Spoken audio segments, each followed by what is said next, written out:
Hi friends, welcome back.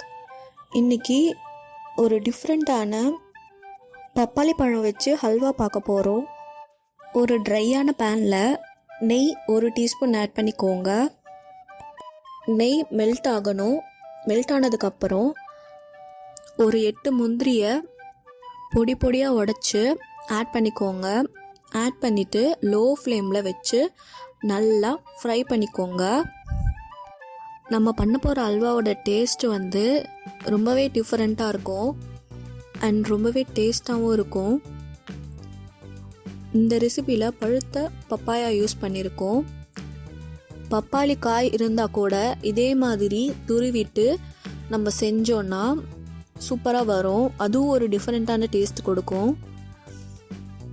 முந்திரி நல்லா fry ஆனதும் ஒரு பிளேட்டுக்கு ட்ரான்ஸ்ஃபர் பண்ணிக்கோங்க. 3/4 கப் துருவி வச்சுருக்க பப்பாளியை ஆட் பண்ணிக்கோங்க. ஆட் பண்ணிவிட்டு மீடியம் ஃப்ளேமில் வச்சு நல்லா வதக்கிக்கோங்க. பப்பாளியில் இருக்கிற தண்ணி கொஞ்சம் நல்லா ட்ரை ஆகணும். அது வரைக்கும் நல்லா வதக்கிக்கோங்க.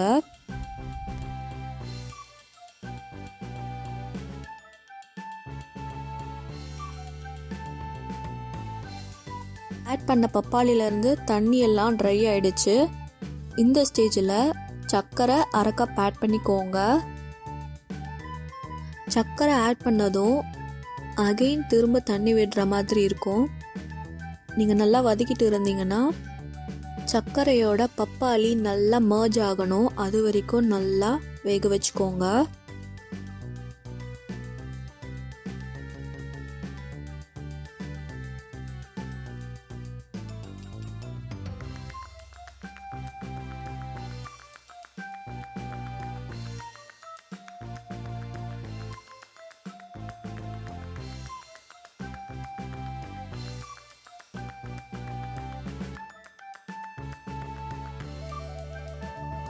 பப்பாளியும் சர்க்கரையும் நல்லா மிக்ஸ் ஆகி சூப்பராக வந்திருக்கு. இந்த ஸ்டேஜில் ஏலக்காய் தூள் 1/4 டீஸ்பூன் ஆட் பண்ணிக்கோங்க. ஆட் பண்ணிவிட்டு நல்லா மிக்ஸ் பண்ணிக்கோங்க.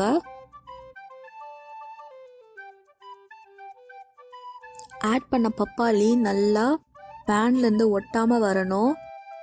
வறுத்து வச்சுருக்க முந்திரி ஆட் பண்ணிக்கோங்க. ஆட் பண்ணிவிட்டு நல்லா மிக்ஸ் பண்ணிக்கோங்க. நீங்களே பாருங்கள் ஃப்ரெண்ட்ஸ், பேன்லேருந்து ஒட்டாமல் வந்துட்டுருக்கு. இது இன்னும் இருக்கணும். ஹல்வா பதத்துக்கு வரணும். அது வரைக்கும் நல்லா மிக்ஸ் பண்ணிக்கோங்க.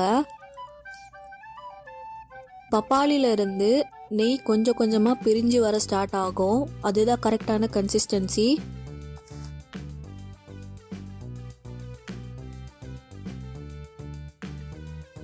சும்மா தலன்னு பப்பாளி ஹல்வா ரெடி ஆயிடுச்சு.